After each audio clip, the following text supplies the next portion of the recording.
Good afternoon. This is Brad Dennis with BIS Commodities with your market wrap-up for the first week of March. This week has really been limited in news for grain, but rich in news or economic data and rhetoric for our financials and other influencing markets.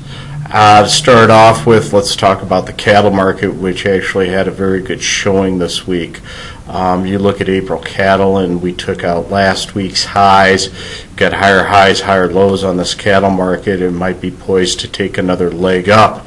Our most recent range in the cattle has been from the highs of 171 down to 145.20 or 145.30. That gives you about a 50% retrace of 158 and change. So I'm looking for it to go around that 157, 160 area again. That's where the cash has been trading, and that should be pulling up that April contract. As far as the grains are concerned this week, not a whole lot of news on corn. Ethanol production is still continuing to fall or wane. I guess I'd say stocks were down, but mildly this week. We're just continuing to see margins squeezed there. It looks to be in a range of about $3.70 to $4 on the corn basis the May. Better weather down the road here, it looks like. Maybe we won't see basis improve as much as it had. Here in Cedar Rapids, it seems like if the board takes a little bit of a tumble back, basis is being bid up, and we're able to still see some $4 cash corn. With the turn in this weather, that might not be the case. You got to remember, everybody knows that there's a lot of corn out there still. There's people coming back from summer vacations and such, so maybe there'll be a little bit more movement. But end user isn't going to be anxious to pay up for it anytime soon, especially with the wheat market coming off as it is, making new contract lows. That's going to be a little bit of a weight on the corn. Now today we saw a little bit of selling corn, buying wheat, trying to trade that spread.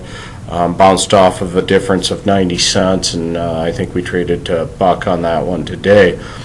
But I got to remember, a while back we had that spread at parity too. So don't be too anxious on that. But you have to realize that with the corn or with the wheat under $5, and if it continues to go down closer to $4, that could still put a cap on the corn market. As far as the beans are concerned, most of the rhetoric last week was all about the trucker strike down in Brazil, how they were blockading roads and we weren't getting any grain to the ports. Well, this week they've taken those blockades down. There's just some independent truckers that are still protesting, and what we're seeing is free movement of grain or of beans to the ports, and no disruption in port activity. The strikes, though, are still headline stories, and they could really pop up at any time and give a little bit of a bid out there. But I think the bottom line is, last week you got this corn market basis, the May, up to that 1040 level, which was a pretty good resistance area. We've backed off of that significantly, and we're continuing to make lower lows, lower highs on the chart pattern, continuing the overall bearish tone of the bean market. So when you do see rallies based on headlines such as a trucker strike, it's a great selling opportunity. All it's saying is that they're a little slower taking it to the port. You still have the supply out there, so take advantage of those situations. This week was ripe with economic data and rhetoric out of the FOMC. They released their minutes, and as people had expected, it can be described as the most hawkish, dovish comment that you've heard. But in reality, when you take today's jobless data, which was 290,000 non-farm payrolls. Unemployment rate dropped down to 5.5%. Granted, participation was a little bit less than what we'd like to see, but earnings continuing to increase. All those add up to the Fed being on track for a possible rate hike in June, and the market is digesting it. The dollar up to 97 on the dollar index. So that's continuing to scream higher, and I believe it's at the highest level since 2001. So what does the higher dollar do? Well, first of all, it's kind of a double whammy to these grains, because our higher dollar is causing the real, is creating a ratio of about 3 to 1 with the real. So 3 reals to $1, basically. So what's that doing? That's encouraging the Brazilian farmer that has a lot of beans to sell out of that, because he's getting more reals for his bushels. And that's the bottom line, is even though these prices are falling, he's getting more reals per dollar, and that's encouraging him to continue selling his product out there.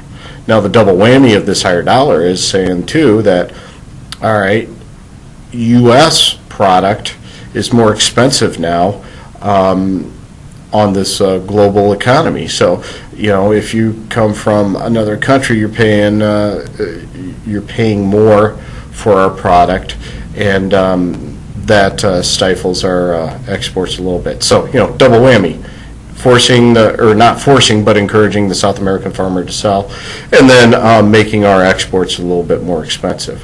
So that is encouraging some movement out there, and it's kind of creating a demand issue for the U.S. here.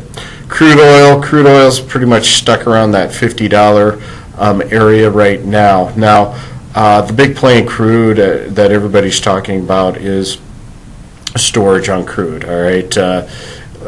$1 to store crude at Cushing per barrel. So if you want to store it there, you've got to have a $12 spread. If you can sell something that's a year out over $12 and pay the $12 in there for storage, boom, you're making money. It's a storage play right now on crude.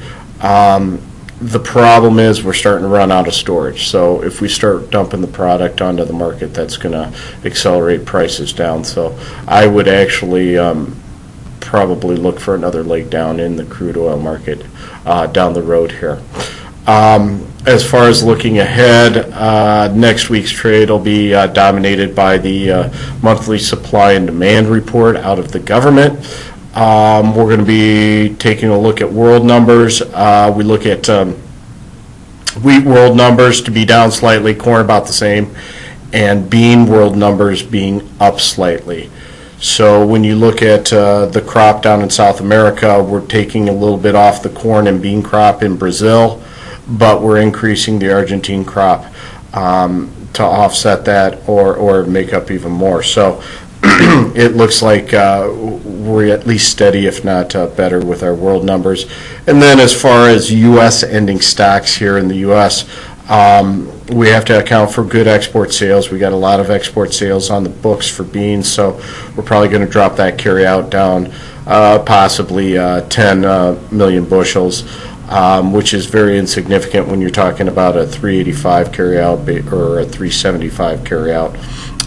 Corn, we're actually thinking that that's just going to stay the same. We made some adjustments last month on ethanol and imports, or exports, so I don't think that there's any need to do any more there. And then wheat might be up slightly.